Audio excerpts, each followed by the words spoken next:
Dios les bendiga, hermanos. Mi nombre es Pablo Hernández. Y yo soy Ale López y ya va a empezar el culto. ¿Ya viste la hora que es? Ya sabes que hay mucho tráfico. Ya sé, ya llevo todo. No, espérame, me falta la Biblia. Ay, como siempre. Pues apurémonos porque ya va a empezar el culto. Dios les bendiga. Vamos a continuar con el capítulo de Salvo por Gracia. Primera de Pedro 1:15. Sino como aquel que os llamó es santo, sed también vosotros santos en toda vuestra manera de vivir.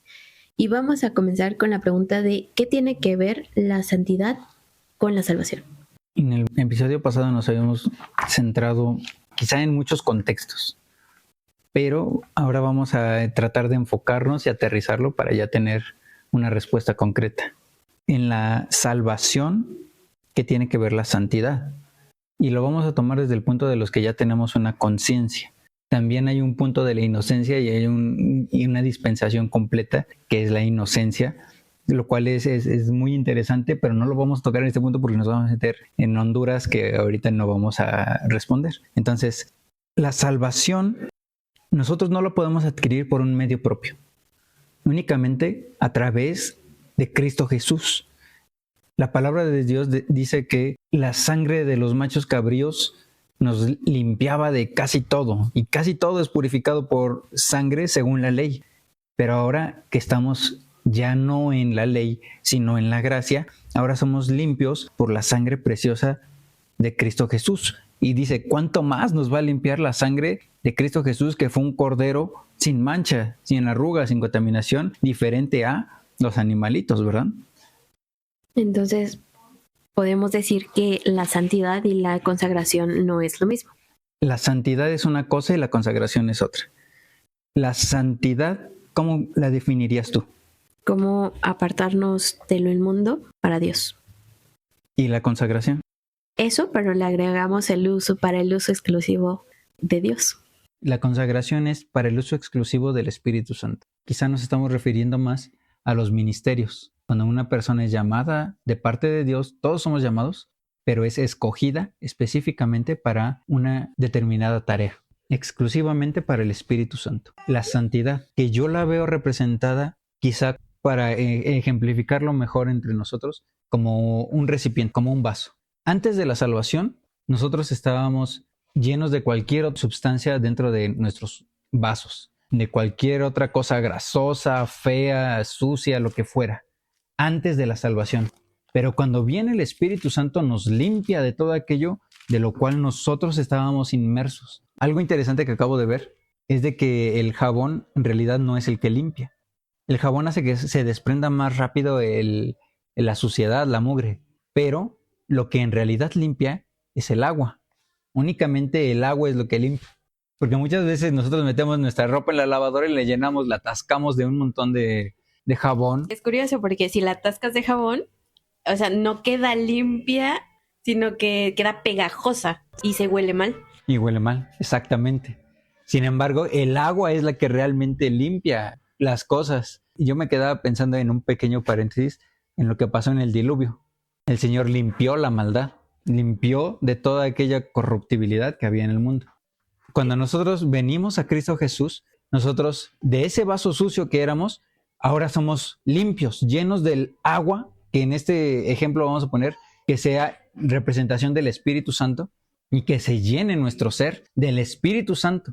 Y con esta referencia que haces del vaso, me recuerdas justamente a lo que el Señor Jesús les dijo a los fariseos. Partía la idea de que eran hipócritas por su manera de comportarse, porque ellos exigían que el pueblo se comportara de una forma, pero ellos eran los que principalmente no se comportaban así. Y lo dice en Mateo 23, 25 y 26. Hay de vosotros escribas y fariseos hipócritas, porque limpiáis lo de afuera del vaso y del plato, pero por dentro estáis llenos de robo y de injusticia. Fariseo ciego, limpia primero lo de adentro del vaso y del plato, para que también lo de afuera sea limpio. Y es que no podemos reflejar algo que no habita en nosotros. Exactamente. Aunque yo diga que soy salvo, en realidad no lo soy porque mis hechos dicen otra cosa. Nosotros probablemente podamos volver a pecar, no en un sentido de que yo quiero pecar, sino en un pecado de error, de que yo cometí un error. La palabra de Dios también nos dice en la oración pontifical del Señor Jesucristo, te ruego por ellos, no que los quites del mundo, sino que los guardes del mal. Seguimos estando en el mundo, seguimos teniendo contacto con el mundo. También el apóstol Pablo nos lo menciona, no os juntéis con los pecadores. Se estaba refiriendo específicamente a los que, llamándose hermanos, sigan en estos actos de pecado, en estos actos de maldad. Sí, y es que hay que hacer esa diferencia, ¿no? De aquellos que pecan por error, por yerro, aquellos que sí ya voluntariamente tienen esa parte de quiero pecar, es totalmente diferente. Y es que ahorita me recordaste a una persona que se dice cristiano y que tiene esa premisa de, oye, no le voy a hablar a nadie porque todos son pecadores. Y entonces, para que yo no me contamine, yo no le voy a hablar a los que están a mi alrededor. Pero caen en ese error, porque si no le hablas a nadie, ¿cómo vas a testificar de Cristo? Claro. Entonces, por eso me causó un poco de gracia el punto de que a veces podemos llegar a confundir que la santidad es eso, el recluirnos sin tener ningún contacto con demás personas, y confundimos esa religiosidad con lo que realmente dice la palabra de Dios, que es apartarnos de la iniquidad. Muchos de nosotros malinterpretamos totalmente las Sagradas Escrituras. Es algo humano. Y esto pasa porque no le damos la libertad al Espíritu Santo de que Él mismo interprete la palabra de Dios. Siempre estamos pensando que nosotros podemos, por nuestras propias fuerzas y por nuestros propios méritos, vivir en santidad, cuando no es así. Lo único que nos limpia, lo único que nos purifica, es la sangre preciosa del Cordero. Aparte de esto, también la Escritura nos menciona, si alguno hubiere pecado, abogado tenemos para con el Padre, Jesucristo el justo.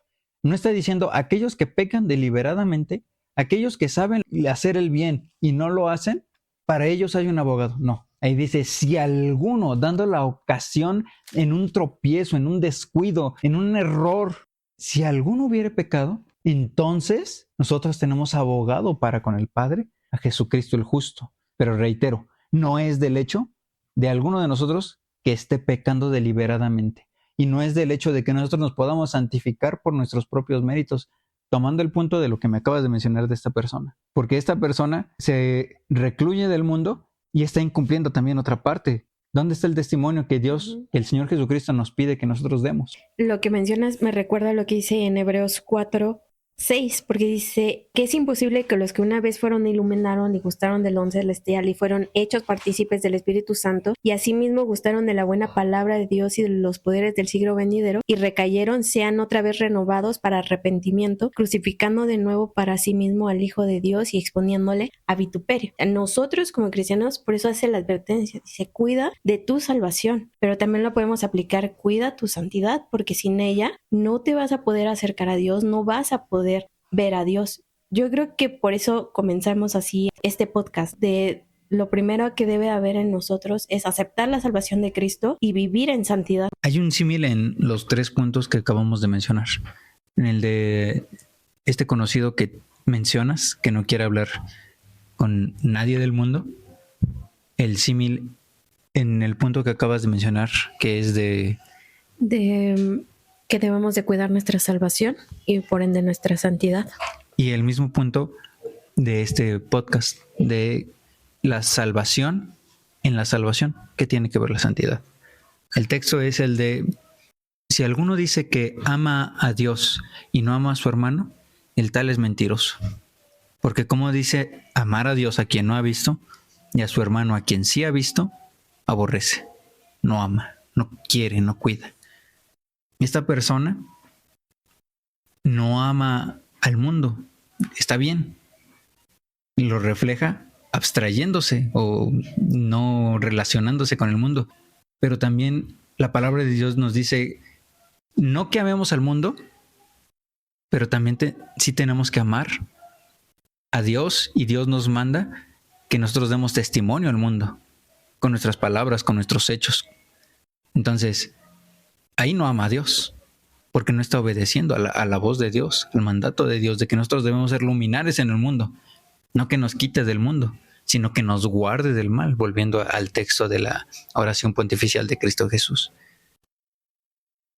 El guardar la santidad en la salvación es este mismo punto, en este mismo texto, es de que si nosotros amamos a Dios, vamos a guardar su palabra.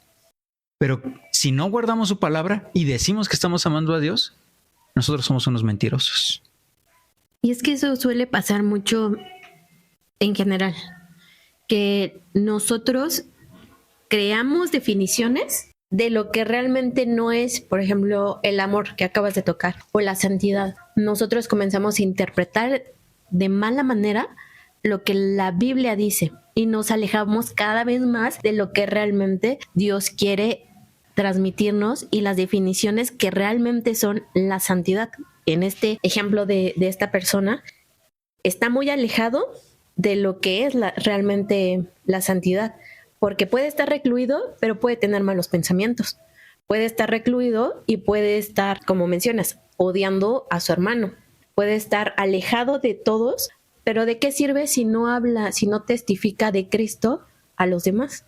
Se está muy alejada esa definición que tiene de santidad.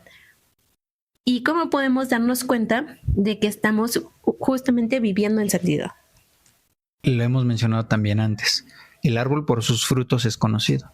Un árbol de manzana nos va a dar manzanas, no nos va a dar cualquier otro fruto que exista.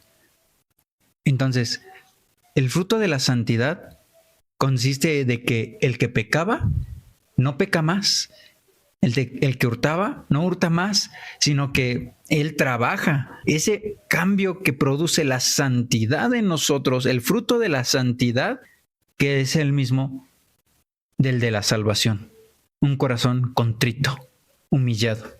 Y tengo un ejemplo muy burdo, que ya lo he mencionado varias veces, de cuando nosotros tenemos una mascota y vamos caminando y de repente le pisamos una patita a la mascota. Nosotros no quisimos hacerlo. Es un muy mal ejemplo, quiero reiterar. Sin embargo, es un ejemplo muy vívido quizá. Sí, que todos lo hemos pasado y que podemos entender quizá un poco el sentimiento que quieres transmitir con este ejemplo. De que nosotros no hemos querido hacerle daño a la mascota. Nosotros no hemos querido dañar nuestra relación en santidad con Dios. Sin embargo, sí lo hacemos. Y lo hemos hecho por error. No porque yo quiera lastimar a mi mascota. Que es el pecado por hierro. Exactamente. O sea, no nos estamos refiriendo a las personas que dicen, bueno, hoy peco y mañana me arrepiento. Porque ahí ya lo está haciendo con conciencia, ese pecado ya lo está haciendo de manera contumaz. Deliberada, ¿no? Sí. Sí, o sea, no es porque hay muchos que pueden vivir así y que solamente ese arrepentimiento es como para lavar su conciencia, porque en realidad no es un arrepentimiento sincero. El arrepentimiento es antes de realizar el pecado. Okay. No puede ser un arrepentimiento después de haber pecado. ¿Por qué? Porque entonces no es arrepentimiento. Pero entonces, ¿cómo se llama? Ese dolor que te provoca, hablando de una persona, de esta persona que peca por hierro, no deliberadamente. ¿Qué es lo que siente después de que reconoce su error? Es ese corazón contrito, siente dolor. El arrepentimiento es antes, reitero. Okay. Y el arrepentimiento va cuando nosotros, justo antes de concebir el pecado, decimos, espera, y le damos lugar, cabida al Espíritu Santo, porque el Espíritu Santo nos redarguye. El Espíritu Santo nos habla. Antes de que nosotros hagamos tal cosa, el Espíritu Santo dice, espera, escúchame. Porque esa no es mi voluntad, la voluntad del Espíritu Santo. Y entonces, eso es el arrepentimiento. No sé si hemos escuchado a alguno de los que nos escuchan en el podcast, de que algunas personas de edad avanzada dicen, me arrepiento de no haber hecho. Me arrepiento de no haber ido. Me arrepiento de no haber salido, bajado, subido, lo que fuera. Eso es arrepentimiento, porque no lo hicieron. Y entonces posteriormente es el redarguir del Espíritu Santo, que te hace reconocer tu error. El Espíritu Santo te redarguye antes de, durante y después de. Sí, en eso estoy de acuerdo. Porque no podemos limitar la obra del Espíritu Santo primeramente, pero en todo el tiempo de nuestro peregrinar, el Espíritu Santo está con nosotros. Es decir, son dos cosas diferentes. Uno es la libertad del Espíritu Santo de que Él pueda hacer lo que Él quiera, porque Él es una persona que piensa, siente y se determina por sí mismo. Y el otro punto es de que el Espíritu Santo en nuestro día, hoy, nos está diciendo, no vayas por ahí, porque eso no es lo que yo quiero. ¿Ya te fuiste por ahí? Ok, a ver, regrésate. No termines ese camino de pecado en el que estás andando. Ya terminaste tu camino de pecado, yo no te cierro las puertas. Regresa a mí. Y es que me acabas de recordar, regresando a este libro que ya hemos citado, El progreso del peregrino, cuando Peregrino ya está avanzado en camino, o sea, ya no es nuevo en el camino, ya está avanzado en el camino y recibe orden de que debe de seguir derecho.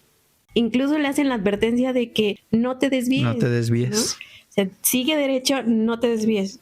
Pero Cristiano, al momento de que va caminando, pues llega fatiga en su corazón, en su vida, y entonces ve un atajo. Ve un camino que se ve más bonito. Bueno. De hecho, es lo que menciona, ¿no? Que vea como pasto y dice, es que va a ser más ligero mi caminar por ahí que por esta senda que pues está difícil. Y se desvía, pero ya tenía la advertencia previa de no te desvíes. ¿Y cuál fue la consecuencia? Llegar al castillo del gigante de la desesperación. Y muchas veces los cristianos caemos en ese punto de la palabra de Dios te está diciendo, ten cuidado de tu salvación, ten cuidado, guarda tu santidad, no te desvíes del camino, mira a Cristo, pero llega un punto que nuestra humanidad se cansa, se desespera y lo que hacemos... Es que esa es una parte muy interesante y el libro de los Proverbios lo dice.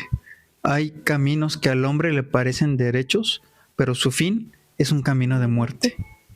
Para nosotros andar por el pasto, a diferencia del camino que conduce a la salvación, que es pedregoso, que es difícil, un camino empastado suena hermoso, suena precioso. Pero precisamente, ¿cuál era el fin de ese camino? El castillo de la desesperación. Y no estuvo ahí pocos días. ¿No? Estuvo encadenado. Ahí fue cuando golpeado. Sentía que se moría. O sea, prefería la muerte. Decía, yo ya no voy a salir aquí. Y fue alguien más quien lo alentó. Me estás recordando con esta... Es que es un libro muy hermoso. Sí. Pero me recuerdo un testimonio que acaban de contarnos. Había una persona que creía en el salvo siempre salvo. Llegó otra persona y lo confrontó y se dio cuenta de que no era salvo. Entonces, él se da cuenta de ello. Dice, ¿qué ha pasado con mi vida? Entonces, en realidad nunca fue salvo y cayó en un pozo de la desesperación. Cayó en amargura, cayó en depresión, cayó en adicciones esta persona. Para ellos, aunque estén en ese camino que les condujo al castillo de la desesperación, para ellos también hay salvación. Hay salvación, sí. ¿Te acuerdas qué fue lo que pasó después en el libro? Después de que iba con otro compañero, no sé si te acuerdas.